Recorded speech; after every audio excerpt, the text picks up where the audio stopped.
Good evening, ladies and gentlemen, and welcome to this additional session in our Edgware United Synagogue Adult Education Programme. There is one topic that has dominated our lives for most of the last year, and that is the COVID-19.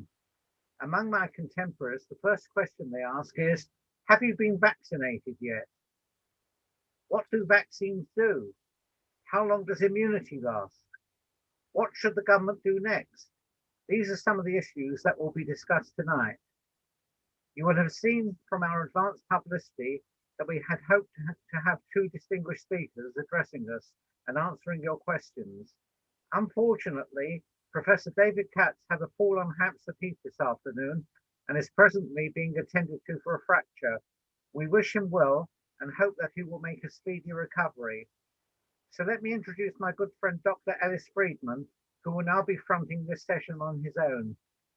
He is a consultant in public health and was the longest serving Director of Public Health in England, having led Hillingdon, Sutton and East Lancashire Health and Primary Care Authorities. He is currently an Honorary Visiting Professor of Public Health at Brunel University, an Honorary Senior Lecturer at Imperial College. But most importantly for us tonight is that he is an expert advisor on COVID-19 to the Department of Health and the BMA. I don't want to anticipate the content of his talk, but I know that when the government initially had to decide its COVID policy, he was one of the lone voices advocating strict border controls at points of entry to the UK to eliminate the virus, similar to those actually adopted by New Zealand, and he published this approach in the BMJ Journal. I should add that the BMJ only came round to accepting this view in October. At that time, the government's priority was to protect the economy, but in retrospect, it allowed the virus to be brought in through international travel and to spread through the population. Ellis is now going to discuss some of the key policy issues associated with COVID, and you will then have an opportunity to ask questions, either by waving your virtual hand, typing into the Zoom chat box, or commenting on YouTube. Over to you, Ellis. Well, thank you very much for that introduction, Spencer. And I hope this evening to cover all the topics that Spencer has just mentioned, and then to leave plenty of time for you to ask me any questions, because that's the part of the talk that I'll find most interesting, I hope. I've given many talks over the last few months because I've been involved heavily in providing policy advice and hopefully constructive policy criticism over all of the period of the pandemics from March until now, both for my college, for the British Medical Association, for which I'm a so-called expert advisor, and for the Department of Health, where I've been particularly involved in advising them on testing, test and trace, as you might know it. Having said that, of course, and you may want to question me about it, as an advisor, one's advice is not always taken, and there's an issue about politicians and when they should and shouldn't perhaps take advice from experts.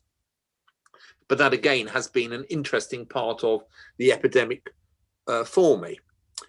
And for those of you who know the situation in Israel, latterly I've actually been quite heavily involved in being the sort of go-to person from England to speak on Israeli TV about COVID. So if we've got any people from Israel here, yes, I am that person who you see sometimes in the morning talking about COVID from a UK perspective.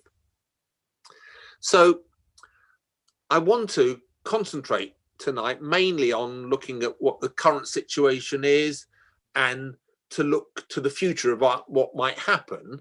But I recognize that there are a lot of people tonight with different amounts of knowledge about COVID. I'd be surprised if you don't have a fair bit of knowledge, because it's interfered with almost everybody's way of behaving over the last almost year now. But nonetheless, it perhaps makes sense just to start with a few basic facts about COVID and how we got to where we are now before I start talking about the current situation and what we might do about it in some more detail. Hopefully you will be making some notes about the questions you want to ask as I proceed, but it's probably going to be best to store up your questions for the end, and hopefully we'll have enough time to deal with all of them at that point.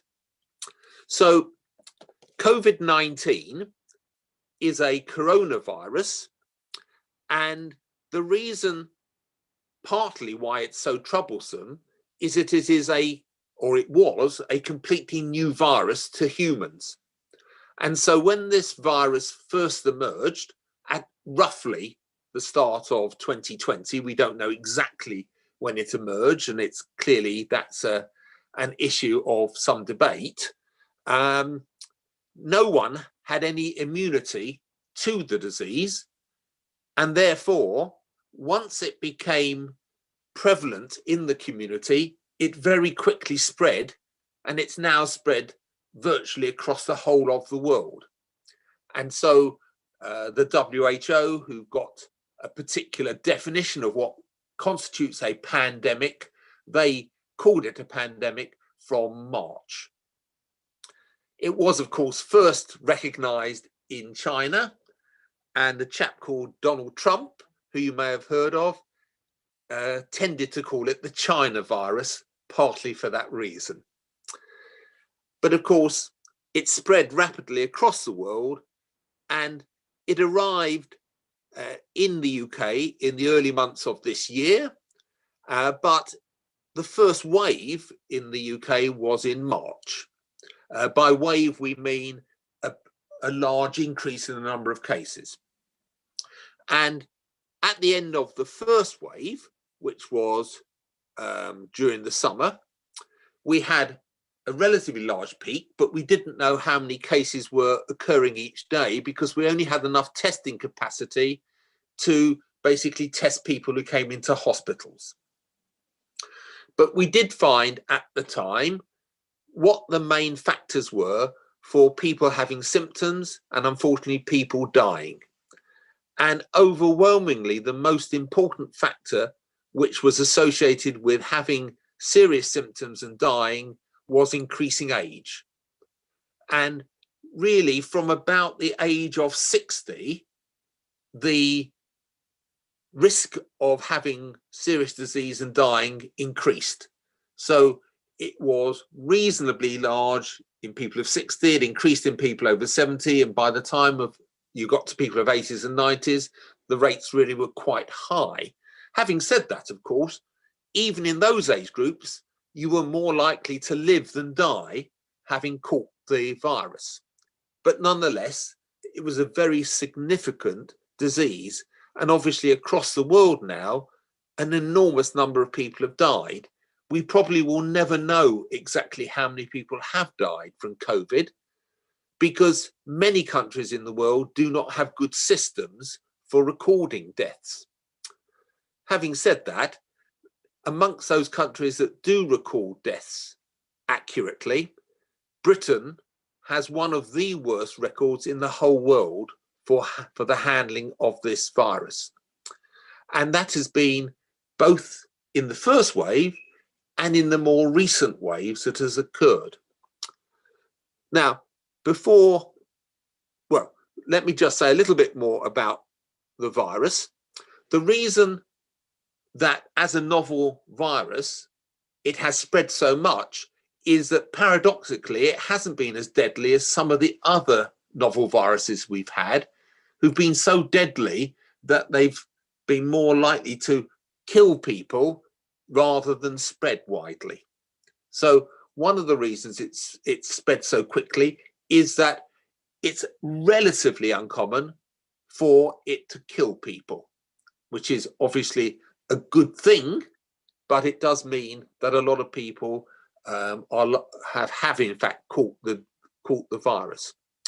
And part of the reason for that is that, as is common with many viral diseases, before you get symptoms, you're likely to have a period of 1 to 2 days where you're infectious but don't have symptoms, and therefore can pass on the disease without knowing that you are at risk to other people. In addition, we now know for this particular virus, about 2/3 of people, and this is adults, it's an even greater proportion amongst children, are asymptomatic when they have the infection. And those people, of course, never know that they're a risk to others. And it's partly for this reason that in terms of trying to suppress the virus, we have to take into account the fact that we can't just rely on trying to manage people who've got symptoms. What we have to do is to try to get people to act in a way which will prevent the transmission of the disease and account for the fact that people can spread it when they're asymptomatic, either when they're totally asymptomatic throughout the course of their own disease, or when they're asymptomatic for a day or two before becoming infectious. And for that reason, the restrictions on people's behavior, the so-called hands, face and space guidance, is the way in which countries across the world basically try to control and suppress the virus. The washing of hands, keeping 2 meters apart, and covering your face with a mask. The last one not being as important as the other two as a control measure, but nonetheless it's simple to do, and it has some importance in trying to control the virus. Now, in this country, we have had some significant differences to other parts of the world in how we've tried to control the virus. Initially, we were restricted by the amount of testing capacity that we had compared to countries like Germany. But we also took some policy decisions which were different from other countries. And in particular, there was the one that Spencer has alluded to, which was that we had the opportunity at the end of the first wave to have imposed border controls at ports of entry, in other words, airports in particular. And what we could have done when the rates of the disease were very low in this country, if you like, in say June, July time, we could have said, right, we will now put restrictions by quarantining people who come into the country, and as soon as they come into the country, we will send them to hotels in a secure way and keep them there for the next fortnight. And that policy is what New Zealand has done, what Australia's done, what China's done, indeed what most of Southeast Asia and the Caribbean has done. And it is that which I argued at the time was the best way forward for this country. And although there were many who felt that that probably was best in terms of the health service, they were doubtful that it was going to be good in terms for the economy. My view, which obviously has overwhelmingly proved right, is that if we had have done that at the time, we would have reached a situation in China, in New Zealand, in Australia, etc., who haven't totally got rid of the disease, but basically have had very, very few deaths, very few hospitalizations, and have had a functioning economy, even though, of course, their travel industry and their tourist industry has been affected. But their schools have been open all of the time, etc. And so overall, that was perhaps the greatest policy mistake that has been made by this government. But there have been many others, but that's not the nature of this talk. But obviously, if you want to ask me questions about what things we got right and wrong up to getting to this point, I'd be pleased to do so. So we then, as I'm sure most of you know, had a second wave, which started in the autumn. And we then either had a third wave, some people would like to say, or a continuation of the second wave at a higher rate than looked otherwise as if it was going to occur, because we got a new variant which caused more disease. Now, I'm sure many of you are not particularly experts about viruses, but viruses replicate rapidly, and it is the nature of viruses that they form new variants. And some of these variants, if they have an advantage to the virus, are ones that can quite quickly become prevalent in the community. And although we don't think that this variant actually started in the UK, the variant which probably started, or first, at least it was the first reported from the Netherlands, it became prevalent in Kent and then quickly spread to the southeast and then the rest of the country. And that variant was 30%, we estimate, more infectious than the previous variant. And for that reason, it became much easier for the virus to spread and affect more people. And that undoubtedly affected the number of people who were testing positive each day. And so, as I'm sure most of you know, what we have found is much, much higher numbers of cases testing positive than in the first wave, and many, many more people needing to go to hospital in the first wave, in this wave, second or third, depending on how you want to define it, compared to the first wave. And we are at much higher levels now than we were at the peak in the first wave. Right? So, and of course, we've now seen many more deaths in the second wave than we had in the first wave. And that is even despite the fact that in this second wave, we now know a lot more about how to manage the disease. So in the first wave, we had no drugs where we had firm evidence that they worked. Now we have 3 and possibly 4, well, probably 4 drugs where there's good evidence that they actually beneficially change the course of the disease. The best known is one called dexamethasone. We also know that various ways of managing patients is more likely to lead to a good outcome. For example, the so-called proning, putting people on their front, we know is a good way of improving one's chances of survival. And so if we had only the same knowledge that we had during the first wave, we would have seen probably another 25–30% more deaths than we actually have seen in this current wave. Nonetheless, as you've heard, I'm partly an expert with the BMA and represent them.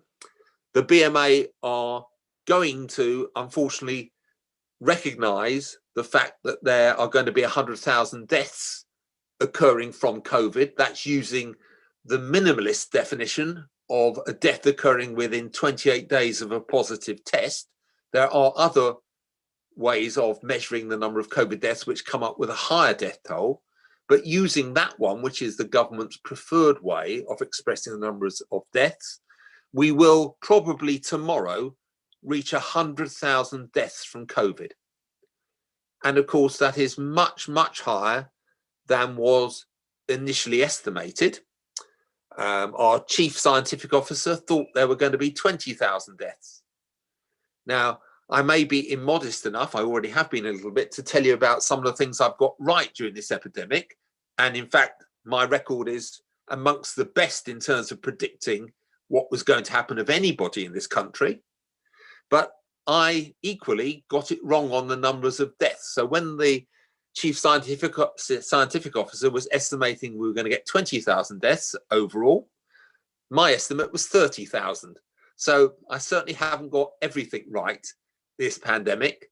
And some people thought I was being pessimistic for going for a figure 50% higher than the chief scientific officer at the time.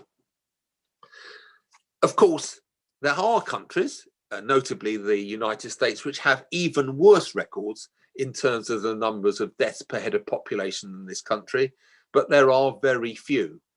And the UK is certainly experiencing the worst wave of the disease at this present time. That is probably more due to the fact that we've got this variant than just due to government policy compared to many countries within Western Europe. So hopefully that brings us quickly up to date as to how we've got to the current situation. Now, I've already told you that variants occur all the time, and we had identified many other variants up to the time when the variant occurred in this country, which got a lot of publicity. And partly as a result of the concerns, justifiable concerns, from the fact that we've got that variant in this country, people have been looking at variants in other countries, notably those in South Africa and Brazil, with some concerns about what impact that might have. And I suppose there are three concerns which we have. One is, will it be more easy to spread the disease, like the variant in the UK is 30% more likely to catch it? The second is it more likely to be more virulent, in other words, to cause more symptoms and to make people more likely to die? The English variant, we're now virtually certain, is no more virulent than the previous variant, but we don't yet know whether the South African or Brazilian variant is going to be more virulent, or indeed is going to be more infectious than the variant that we have in this country at the moment. And in effect, we don't particularly want to know what the answer to that is, if we can avoid it. Hence the fact that at long last, we are thinking of introducing some strict lockdown rules in this country at port of entry, right? Our rules up to this moment have, in public health terms, and obviously you know that that's my expertise as a doctor, they have been incredibly lax. And if you think about it, what we've been allowing to happen through places like Heathrow is that people have come into the country, there's been no way of stopping them, and they've just been told to take it on their own behalf, to travel to wherever they want to go, and then to self-isolate. And of course, to travel has been a risk to everybody else because they could have been infectious. And then many people, having got to wherever they wanted to get to, haven't been following the rules well since then. And that is why, of course, our rules have been so lax and have undoubtedly helped contribute to the scale of the problem in this country. So, and then, having mentioned two of those three causes as to why we're worried about variant, the third is that they might be more resistant to the vaccine. Now, I haven't spoken about the vaccine so far, but the vaccines that have been developed always have been the hope for so-called magic bullet to get out of this terrible pandemic. And it is a terrible pandemic. Many people have argued, including myself, that this has been the greatest emergency that this country has faced since the Second World War.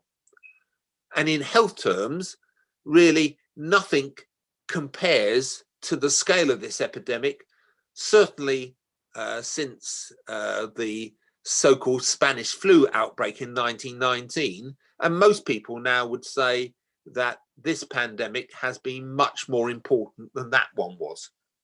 So this is not an unprecedented occurrence, but certainly a once in a generation effect that we are finding. Now, the reason why the vaccine was always the great hope is that our treatments of viral diseases, and here I'm talking in rather broad terms, there are many, many, many sorts of viral diseases, but our treatment of viral diseases, once you've actually got the virus, on the whole, they're not particularly good. And the predominant way in which we deal with viral diseases effectively is by immunization. And there are lots of diseases, particularly childhood diseases, which have been effectively managed through vaccination for some time.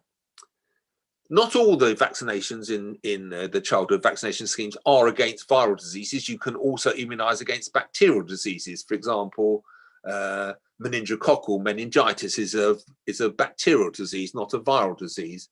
But many things like mumps and measles and flu, to mention one that is more serious in more elderly age groups, those are viral diseases. And the way in which we treat them effectively is through vaccines. And there are tried and tested ways of developing vaccines. And some of those have been utilized to try to develop vaccines against COVID-19, but there has also been some novel mechanisms to develop vaccines, which have also been instituted to try to combat this new virus. Now, as many of you may know, usually to develop an effective vaccine against a disease takes many, many years. It can often take a decade to develop an effective vaccine. And what the world did with this disease, obviously, was there was an enormous amount of international cooperation and a use of new technologies. For example, genetic typing meant that we were able to identify the genotype, so-called, of the virus within a few days of it being identified. And the whole world cooperated to try to develop effective vaccines. That's not to say only one vaccine was tried to be developed. In fact, there are 131 vaccines that have tried to be developed across the world. Some of those we've now found were ineffective. We thought more might be, but there still are many, many vaccines which are yet to be fully tested to know whether they're going to be effective or not.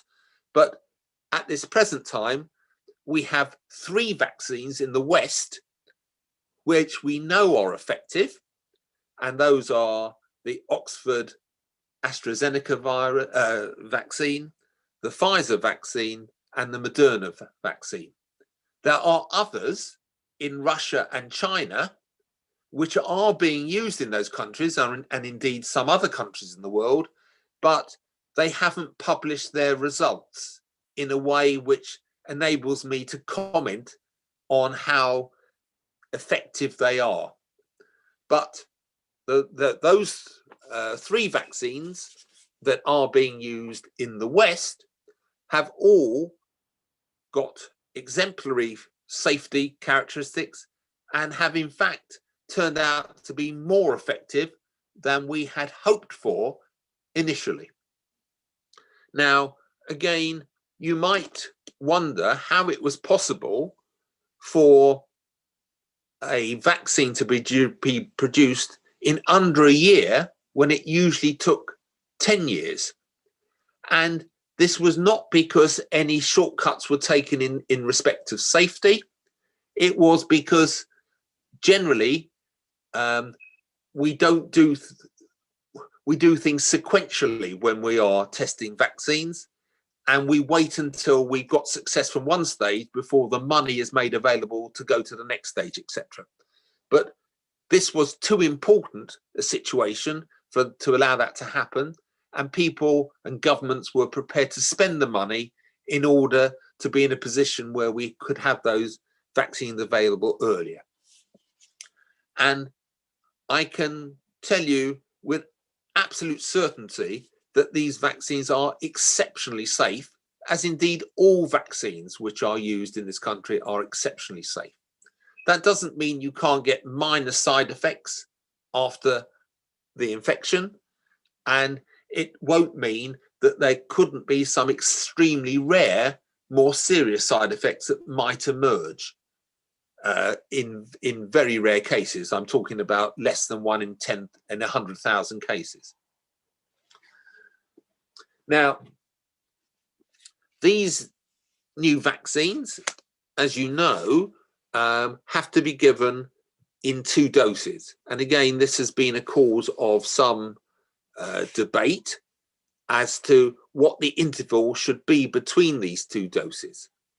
And in this country, you will know that what the government has decided to do, and I support their view on this, is that there should be a 12-week gap between the first and the second dose. And the reason for that is very clear indeed when we look at the Oxford vaccine, because there the data is very clear that you get very good protection against the disease from the first injection. And what the second injection does is it extends the length of that protection quite considerably. And it probably increases the protection against catching disease just a little bit more. Now, the reported effectiveness of the vaccines appeared to show that Oxford was slightly worse than the other 2 vaccines.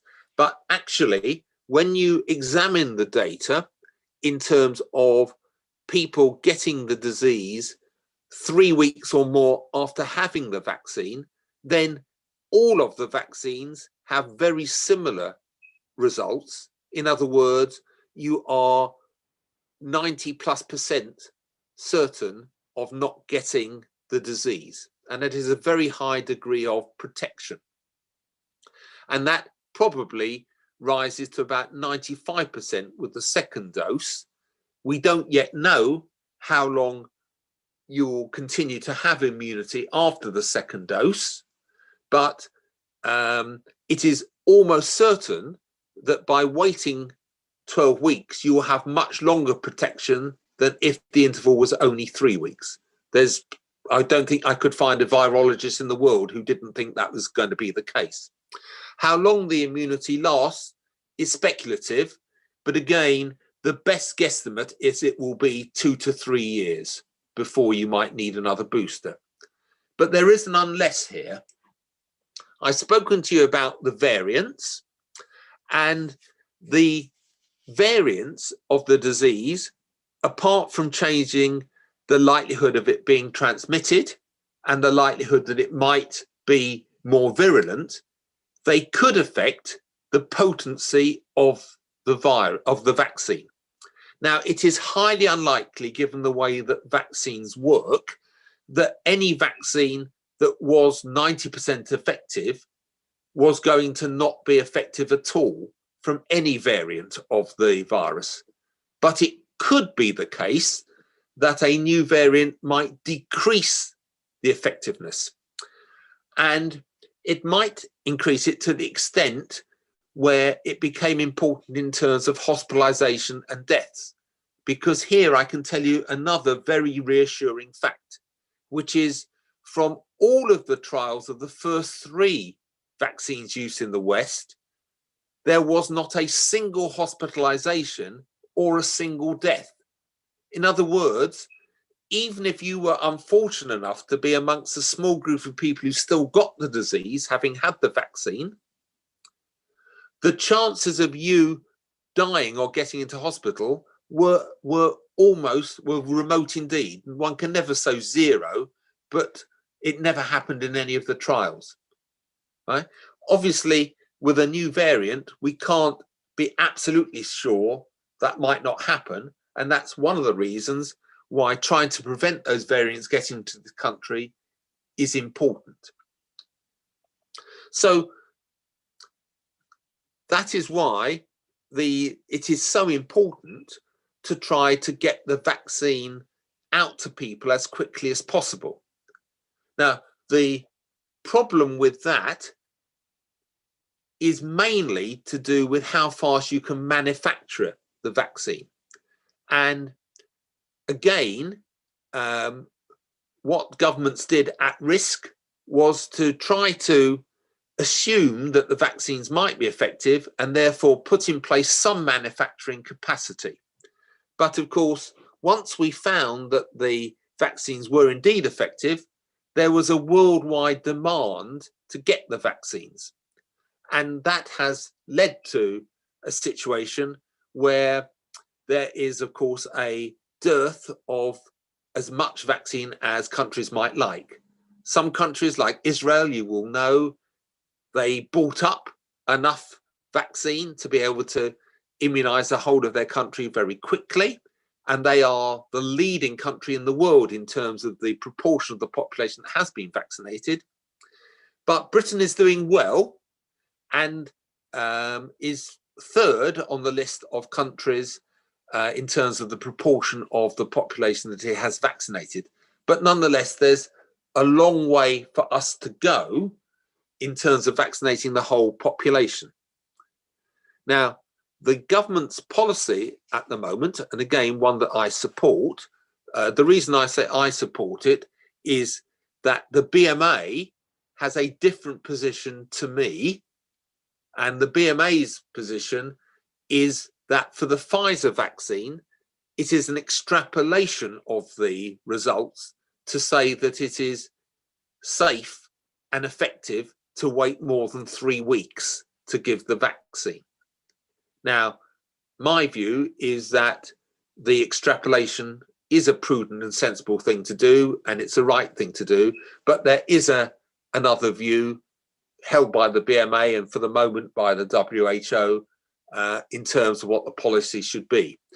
But the government's policy has a big advantage that it offers the opportunity to vaccinate the vast majority of the population quicker, because you can give one dose to twice as many people than you would have done if you were doing it with a second dose 3 weeks later.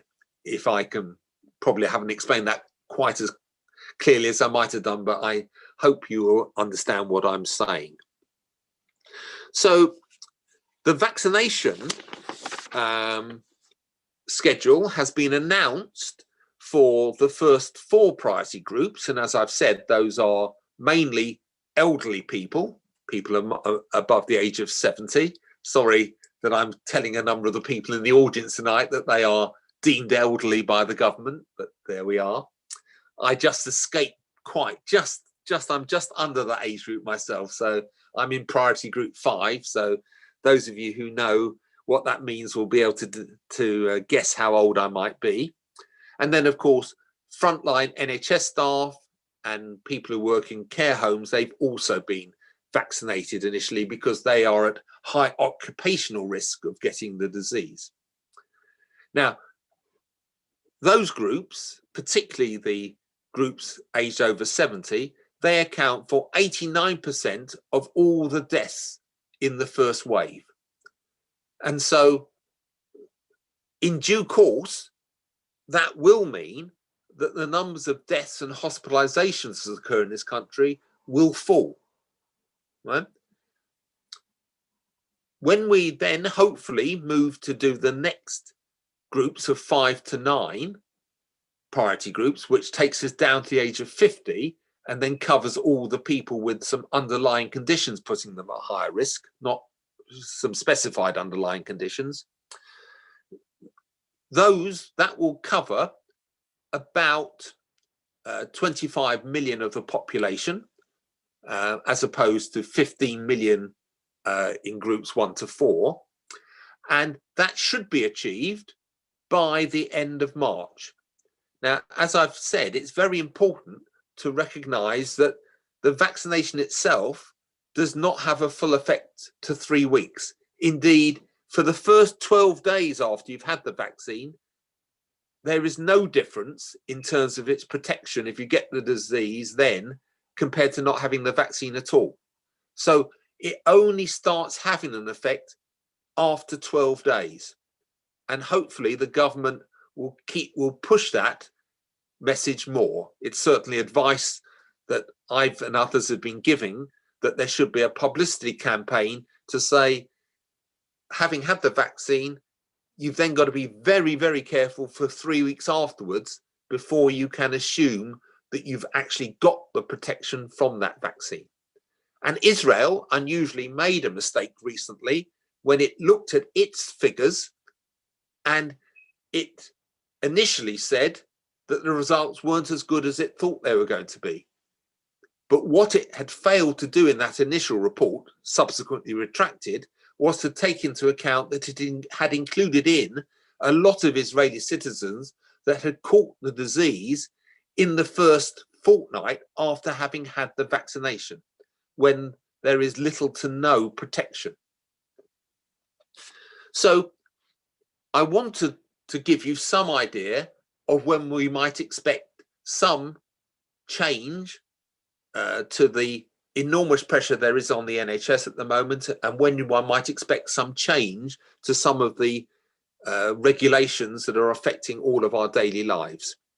And so if the government, as I expect, is able to deliver enough vaccine to immunize all of those first 9 priority groups by the end of March, that will mean that before the end of April, we will have what would actually be 99% of all of those groups that died, that contributed to deaths in the first wave, will have been vaccinated.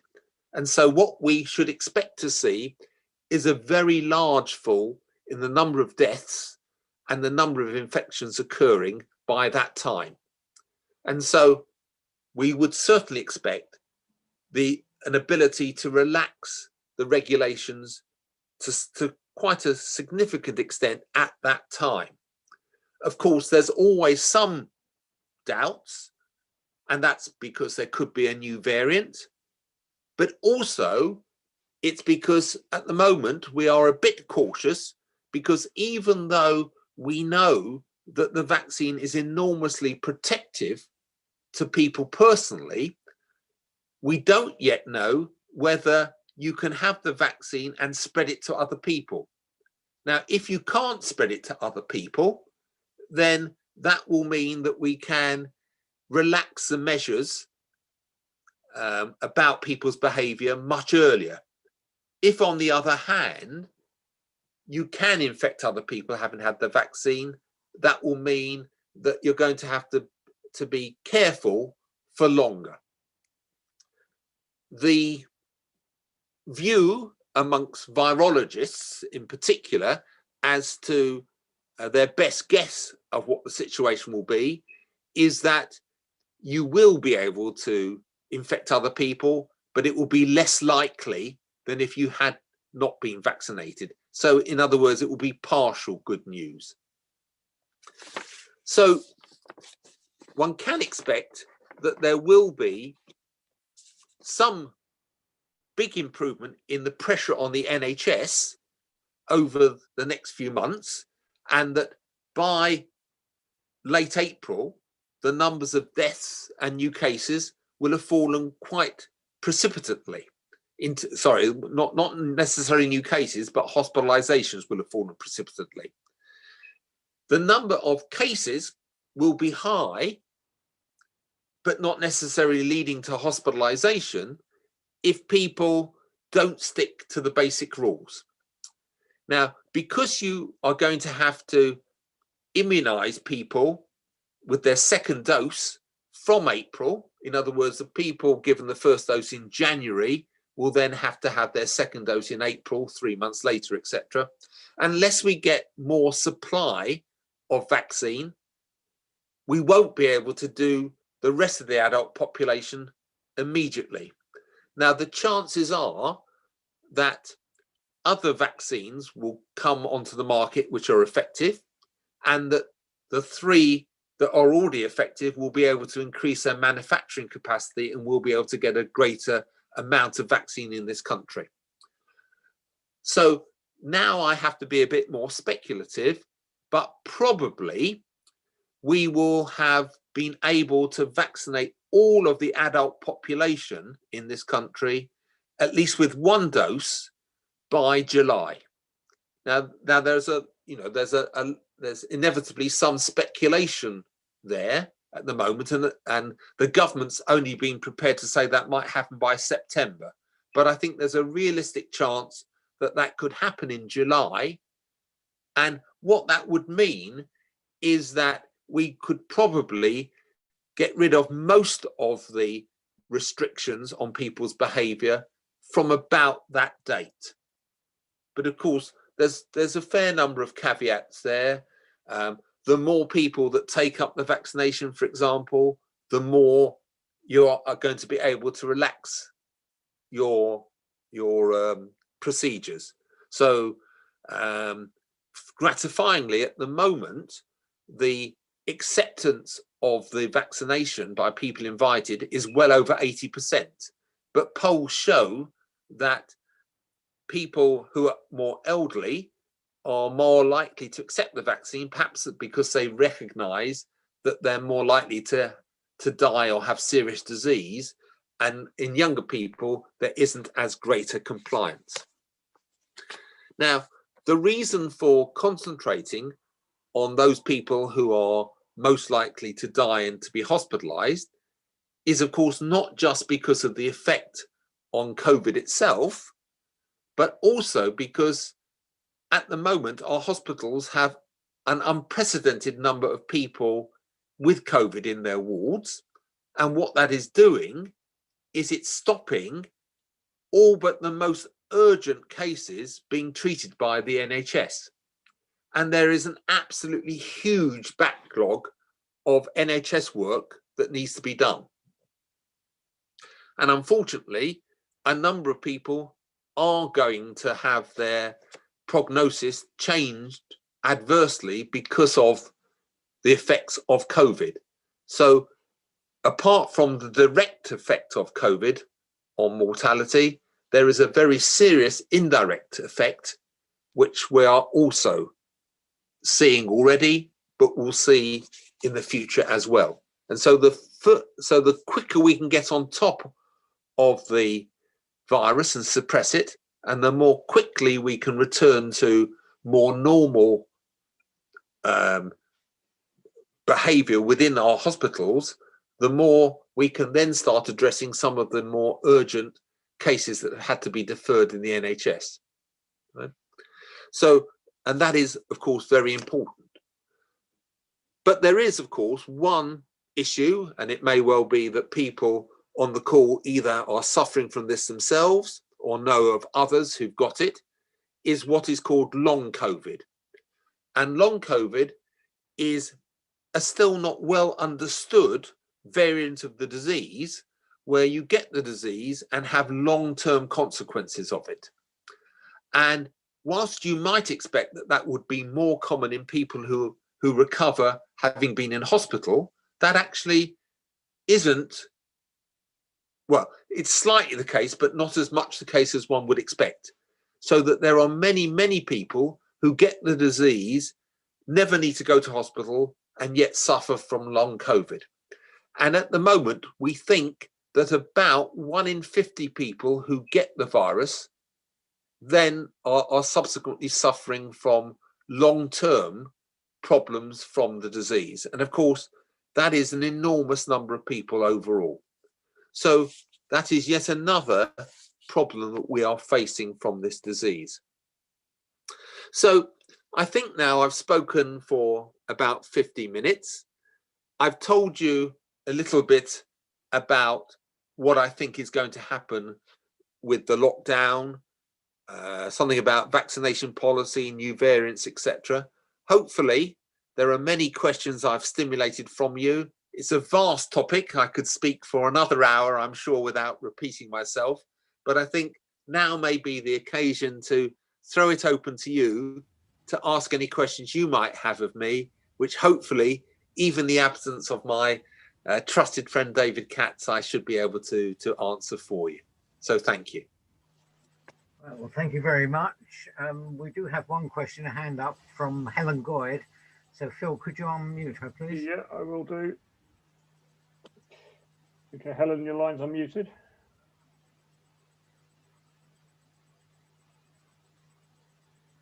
So, Helen, if you want to press the unmute button. Yes, there. No. Okay, we'll come back to Helen. We've got quite a few others. So we've had a few questions come in. Sorry, the next one who came in was Peter. Yeah, well, I've had a couple come in on chat first. So I'll do those, and then I'll come to the people who put their hands up. So, if that's easier for you, whatever you want. Yeah, so Nigel Levy has asked a question. In your opinion, would one uniform and consistent public health policy throughout the UK during the pandemic have made any significant difference to the overall rate of COVID infections and resultant deaths? Well, consistency of public health messaging is very important. And unfortunately, particularly in England, we have had less than consistent public health messaging at times. And clearly that has been a problem, because if the message is not clear and it's not consistent, that undermines public trust in the message. Now, I therefore am quite clear that if we'd had more consistent messaging in this country, that meaning England, we would have had higher compliance than we've had. I'm less certain whether it's made a big difference that Wales, Northern Ireland and Scotland have been able to have their own policies. Given the fact that we've got devolution and that health is a devolved responsibility, I think that it's been reasonable that there has been an acceptance of usually relatively minor differences in policies between the four nations. I think it's been much more problematic that the public health messaging has not been as consistent as it should have been. Thank you, Dr. Ellis. Helen, I think your line's unmuted now, if you want to share your question. No question. No question. Okay, no problem at all. Okay. Right, we'll go to Stephen Ison's asked a question. We were originally informed that the Pfizer vaccine was trialled in USA and several other countries with 2 doses, 3 weeks apart. I think I heard that 40,000 people took part in the trials. Whilst you agreed with the government decision to spread it thin and the second vaccine being 12 weeks later, how can you and the government disagree so much with the trialled evidence? Israel is now criticising the UK for this decision. Grateful for your comments, please. Yes, so clearly vaccinologists, and I wouldn't classify myself as a vaccinologist, clearly it's a subspecialty of public health, but not mine. We know how vaccines work generally, and therefore we have a pretty good idea about how to extrapolate from the data that has been published. It is almost invariably the case that the first dose of the virus gives you almost all the protection you are going to get. And the second dose is the one which extends the life of the vaccine. In other words, how long it works for. And there is no reason really to believe that that won't be the case with this vaccine. Now, you might say, well, why is it that they tested the vaccine, the Pfizer vaccine, just with an interval of 3 weeks? Why didn't they choose 6 weeks or 12 weeks? And the reason for that is quite prosaic. It's that they recognized that 2 doses were probably going to be a better bet than 1, because that's generally the case for most vaccines. They thought, and if they'd waited for more than 3 weeks, it would have taken even longer to have got the results of the trials through. And so they chose almost the shortest period they could have come up with, of 3 weeks. Now, when you look at that, when you look at all of the data they've been that they produced, you can extrapolate from that data and say what you think will happen if there is a longer interval. Now, it's true that a trial hasn't been done to prove that what Britain is assuming is going to be the case will be the case. We can't be 100% certain that it is the case, but it would be a very strange person who says, well, let's do another trial before we decide whether or not that is likely to be the case. And further, when you look at the Oxford trials, where it isn't really an extrapolation to be able to say that 12 weeks will work, and there is no criticism of the 12 weeks being used in interval for the Oxford vaccine, there's no real reason to believe that those two variants, those two viruses should work in a different way. And so although we can't absolutely guarantee that this is a better way forward, I think that in terms of population health overall, it is extremely likely that the UK's way of doing things will work out better. Now, if you have plentiful supplies of the vaccine, as Israel uniquely has, then there's no particular reason for saying, let's wait 12 weeks. You might take the view, and maybe Israel will in the future. I will guess that they might do in the future, but that's, because the advantage of extending the period is that you're going to get longer lasting immunity. And so it might well be that in a year or two's time, because COVID won't go away, we're still going to be living with COVID for some years with vaccine programs. It is probable that in future years, this will be another prediction, there will be a longer interval between the doses. But for Israel, there's no real need for them to have made that decision, because they're a country that's got enough vaccine that they've purchased to be able to vaccinate the population in a very short period of time. And, Israel has got a marvelous record in terms of what it's done, the best in the world. Okay, thank you. I'm going to bring in Peter Capati now. Peter, your line is unmuted. Good evening. Good evening, Dr. Friedman. I have two questions, if I may, and some disagreement. So you said you don't think you could find a virologist who would disagree with the vaccination timetable, yet neither the FDA nor the EU, both who have shortage of vaccines, have agreed, and neither has the WHO. You say that the majority of the protection is achieved after the first dose, whereas Pfizer has shown in its study on day 20 only had 50% protection, and also it went up to 94 a week after the second dose. And also, you don't mention the Siren study, which was embargoed and then published 3 weeks later, on the 14th, which shows that when compared to COVID patients, 5 months down the line, how much protection they have. Pfizer has similar protection, but the Oxford vaccine has much less.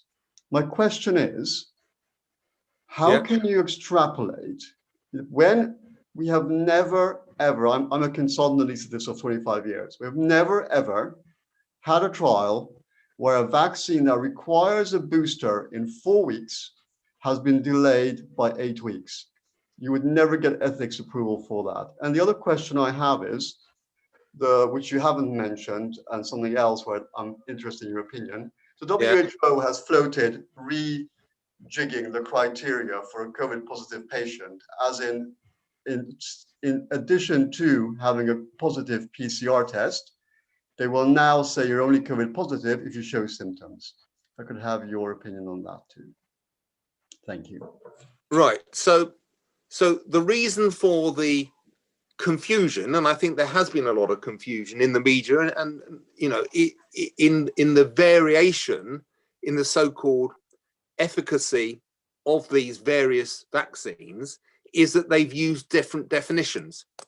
And to put it simply, if you exclude all of those cases which have occurred in the first fortnight after the vaccination, right, then you find that the results of the 3 vaccines, Moderna, Pfizer, and AstraZeneca, are remarkably similar, right? So that is the reason why Israel recently, when it reported its results, got it wrong, because it didn't exclude that. And it's the reason why Oxford initially looked worse than the other 2 in terms of the amount of protection that it gave, right? So it's very important to look at that effect, because otherwise you're not comparing like with like.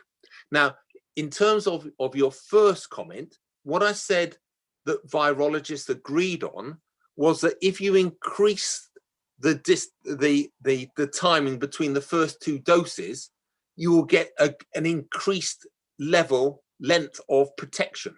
That's where there isn't going to be any disagreement. You will find some virologists, no doubt, who might support an interval of 3 weeks rather than 6 weeks or 12 weeks. That's a different question, right? But the science that shows that there will be greater length of protection, that's an overwhelming agreement, right? But that's a different thing than I think you thought I had said, right? So I'm talking about the length of protection rather than the absolute level of protection. And the worry some people have had is that if you just give 1 dose, you won't get such a good level of protection. And what I'm saying, and what the government is saying, is if you exclude people who've got the disease within the first couple of weeks, when we know that the vaccines basically hasn't had an effect yet, that you then have very high levels of protection, around 90%. Now, obviously, I can't go into all of the figures for you. Now, but again, when you're looking at the study, which is really looking at how long protection lasts naturally from natural disease rather than being vaccinated, again, one has to take into account those sorts of factors. Ethical approval, well, I can't really comment on whether trials would or would not have been given approval for ethical approval, but many boosters in this country are given with a longer period of the booster than 4 weeks. So that's an unremarkable length of time. And so my guess is that, yes, there would have been ethical approval. I can't think of any reason why there wouldn't be. Now, now when you say to me, as you might do, well, why haven't WHO yet agreed with Britain as the best way forward? I am surprised that WHO haven't yet changed their mind. Sometimes, though, as you will have seen in life, it sometimes takes a little while for people to change their mind with the evidence. Certainly, I think it's going to be by far the best way forward for developing countries to go with a longer time period between the first and the second doses. But it remains to be seen. Evidence will always emerge as time goes on, but that is my view at the moment, and it's certainly the view of the vast majority of public health physicians, epidemiologists, etc. But that is the best way forward. Clinicians who are more used to looking at things just from an individual patient perspective, can come to a different view. But in terms of the population effect, I think there's an overwhelming benefit from doing it the way that the government's decided to do it. In terms of your last point about the definition of COVID, that is a tricky one. The whole issue about deciding who has had COVID and who hasn't had COVID are important issues. There are even political connotations in terms of how you want to go about it. The PCR test is the one which is the most accurate test that we have. There are other forms of testing like lateral flow testing that people have heard of. I personally think that it does make sense to include people who are asymptomatic in terms of your definition, because that is an important route in which the disease is transmitted. But ultimately, the probable way in which we will choose to look at how important the disease has been in different countries is to look at excess deaths, which is not just COVID deaths, but all deaths, because that's probably going to be the most reliable way of looking at the overall impact of the disease. Sorry, that was a long answer, but there were many questions within it, and even then I haven't done full justice to answering it. So I know, Peter, you had some feedback. I say we've got lots of questions. I'm afraid I'm going to keep going. Thank you, Dr. Friedman. So related, you just mentioned in terms of numbers of deaths, there's a question about, do you have a view as to why the UK has had such a high percentage of deaths in terms of the rate of deaths in the UK relative to everywhere else? Yes, again, I have a talk on that, which if people are really interested, I can give you the YouTube address to it outside the meeting, because that talk takes about 45 minutes to deliver. So there are many reasons why the UK has got a worse record than other countries. Amongst them, clearly there was care home policy. There was the level of protection given to NHS staff early on, which was inadequate. So there were many reasons. Some of them are to some extent out with the control of the government. So things like the population density in this country is higher than in countries like Sweden. So there were quite a lot of different reasons. We undoubtedly started the lockdown too late and released the lockdown too early. So there's a lot of reasons why our performance is worse than other countries. Clearly, we will have a public inquiry which will look at this in more detail in terms of what we did and what we could have done. But if you're really interested in this topic, probably the best thing to do is, well, not the best thing, but one thing you could do is to listen to my talk on this topic, which summarizes what we did wrong and a few of the things that we did right, like clinical trials, we did well, in terms of making an initial review of how well we've done overall. But the vast majority of experts across the world judge that the UK has been amongst the worst performers in the world in terms of its handling of the epidemic. It doesn't give me any great pleasure to say that, Sure. But unfortunately that is the case. Thank you. I'm going to bring in David Diamond. I've just unmuted your line if you'd like to. Oh, hello. I have a question. My mum has recently had her Pfizer vaccine and she's waiting her 12 weeks for her second dose. But what she's concerned about, will she be guaranteed her second dose to be the Pfizer? Because if there's any supply issues, she's worried that she might have to have an Oxford. Can they be mixed? I just wanted to know if, as I say, if she's had the Pfizer, will she be guaranteed to have the same vaccine for her second dose? It is extremely likely that she will have it. The government won't guarantee it, but the plans that it have are reasonably robust. Clearly, I'm made aware of them, not to absolute degree, but to a certain level, I'm given access to their plans. And certainly it is its intention to keep the same vaccine for the second dose as the first dose. Having said that, the JCVI, which is the organization that oversees this, it has said that in exceptional circumstances, it would be permissible to mix vaccines, but that is very unlikely to happen. Very unlikely. And so I think, to all intents and purposes, you can guarantee to your mother that she will have the Pfizer vaccine. And what this government intends to do at the moment is if there was any potential problem with supply in the summer, it will be, the preference will be given to people having their second dose rather than to start immunizing people, say, aged under the age of 50.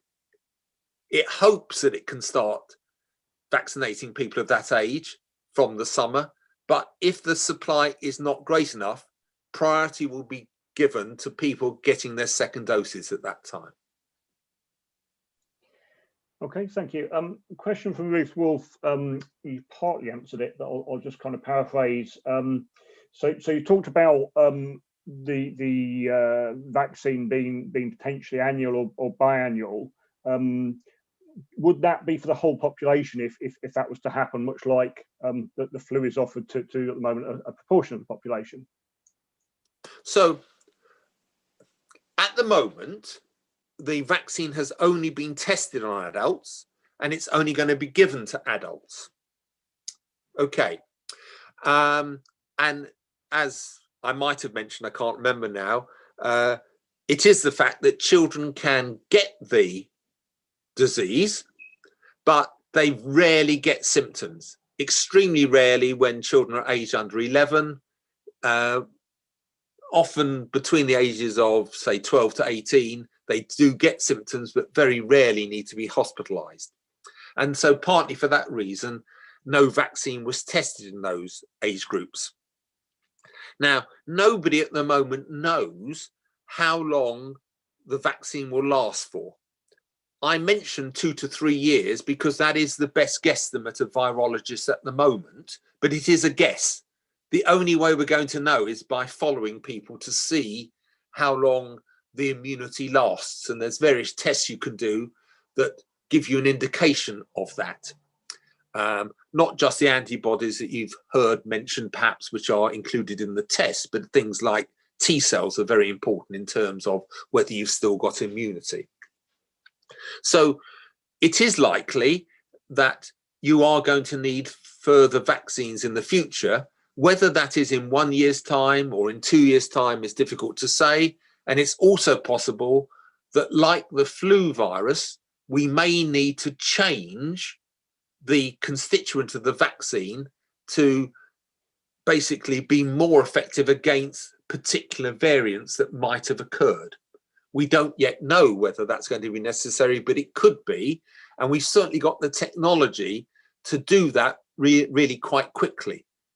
Within weeks, actually, we could get a new vaccine against a particular variant. Of course, it would take longer to set up the manufacturing capacity to have that available. So that is partly the answer. But of course, there has also been speculation amongst experts as to whether there is a case for vaccinating children. And that would be not because children themselves are at risk of getting the disease, but that children can be an important reservoir of disease and help it to spread. Clearly, that's one of the things that you've seen happening in schools. Spread in schools is almost entirely between children and children. It's not with the teachers. Teachers are no more likely to get the disease than anybody else in the population. The spread is because children spread it between each other. And so there is a suggestion that maybe the vaccine should also be tested on younger people. Almost certainly it will be effective in younger people. And indeed, Israel, I believe, is going to offer immunization to 16 to 18-year-olds. So it is possible that we may have a bigger vaccine program in future years. Okay, thank you. So we've had a question about, could you share your opinion if someone has suffered an anaphylactic shock seriously, should one have the vaccine? So if they have a known sensitivity and a clear history of allergic reactions, then the view is that in almost all cases, yes, they should have the vaccination, but they should have it in a controlled environment where they have, for example, their EpiPen available, they have access to treatment if they should need it. But the view is, on the basis of the relatively small numbers of people that have serious potential of infections like that, is that they can be managed, and that the risk of them getting the disease outweighs the risk of the anaphylactoid reaction, because we are confident that when we know about that sensitivity, we'll be able to manage it quite effectively and quite quickly. Okay, thank you. So I'm going to go to a couple of questions that people have got their hands up. So Deb Rowe, I've just unmuted you if you'd like to ask your question.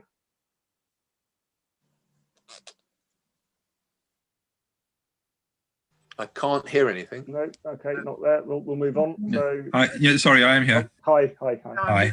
Can you put the video on as well, please? Yeah. Thank you. Hi. Thank you. Yeah, why is it that people of with the same sort of demographic or physical condition have such different impacts, and why some sort of old people get nothing and young people who are fit and healthy get really bad things, but people just like them have sort of a very different effect? Why do people have such completely different things, and there's no way of sort of predicting, in a sense, when you do get it, if you're going to get it badly or not? Yes, well, of course, that is a very interesting question as to why there is this variation, you know, and we don't fully, well, we only have a few clues as to why there is that variation. We do think that genetics does play an important role in this. We don't fully understand it, but it does look like that there are protective factors in your genome and factors which make you more susceptible. And so clearly there's a lot of research going on into questions like that. It won't just be genetics that are a factor, you know, and sometimes some of the reasons that we can explain some of the reasons, you know, so it might be that one person is obese and the other person isn't, you know, so there are some factors which can partially explain the difference that there is there, but this is a complex field. You might remember early on that there was evidence which was true, that people from the Black and ethnic minority groups had a higher prevalence of disease, but it took a lot of unpicking to say whether that was a true effect of them being Black or from an ethnic minority, or was just a factor due to the likelihood that they had more underlying diabetes, that they were more likely to be overweight, etc., which we know are other risk factors for the disease. Overall, we now know that there are particular factors which, again, ethnic groups have differences in their genetic makeup to a certain extent that are partly responsible for the differences we find between different groups. But much of this at the moment is still unknown as to why some people are lucky and don't have any symptoms at all, and others die, you know. And clearly, you know, one finds in exceptional circumstances that people without any underlying conditions, even sometimes in their 20s, have died from this disease. You know, rare things occur rarely, you know, and if you've got enough cases, you will find that there will still be some tragic cases even amongst younger age groups. But we simply don't know all the facts at the moment. But a lot of research is going on into questions like that because it might be important in future management. We're coming towards the end of the question session. Phil, I think there's one more hand up. Is it Angela's iPad? Yeah, so I'll do Angela's iPad. Then two more questions, which I think are quite quick in the chat, which we'll cover, and then we'll close there. So If So that's okay. And Angela, you should be able to unmute if you'd like to ask a question. you need to unmute, Angela. Ah, There have we are. I Yes, unmuted? we can hear you. Yeah. May I ask a personal question? Yes. It Well, probably applies to other people as well. Anyway, I had my jab 3 weeks ago. I live on my own, and I was seeing my kids. I'm going stir crazy because I was in the garden a lot last time I had, and it's just not gardening weather. How unsafe would it be now for me to, or how safe would it be for me now to mix with them again? yes. Well, so in terms of your own safety, you are now really very safe, right? You've got a small chance that you might contract the disease, but it's pretty small. And if you do, the chances of you developing disease that would lead to you going into hospital are really very remote. So that's a great reassurance to yourself. That is very, very reassuring, yes. Now, you say you've been 3 weeks. Obviously, if you've been keeping yourself very safe and you know you haven't caught it the last 3 weeks, then we can be pretty... I haven't been anywhere, seen anyone done anything. So obviously, what I've said can be true. Obviously, if it was 3 weeks and you're not quite sure that you might have caught it and still be incubating it, then I can't be quite as certain in terms of what I'm saying to you. Now, because we don't know whether you might still be able to transmit the disease to somebody else, including your family, that's why you could potentially still be a risk to your family, right? So in terms of the central guidance at the moment, it would be you shouldn't change your behavior with your family at the present time, because we don't know if you might be a risk to them. Now, if your family are of an age where they're at very low risk of getting serious disease, if they were unlucky enough to catch it off you, then you might come to the view that, and they might, that that's a risk worth taking, that you were, not as strict in your adherence to the rules when you were with them, right? And that you might be prepared to mix households with them, even if you weren't in a bubble with them. But I say that we're at a time when this is not yet government policy. But I think it is important that the government starts thinking about how they are going to reward people who have been vaccinated in the future, because I don't think it's going to be credible for them to say, don't change your behavior at all because of the slight risk that you might infect other people. And I've already given some ideas about how we might benefit people who've been vaccinated to the government. I probably haven't got time to tell you some of those now, but that's the sort of advice that is being my one worry actually is that my kids have all had it, but they mix with the world and his wife. So that was my worry about me seeing them.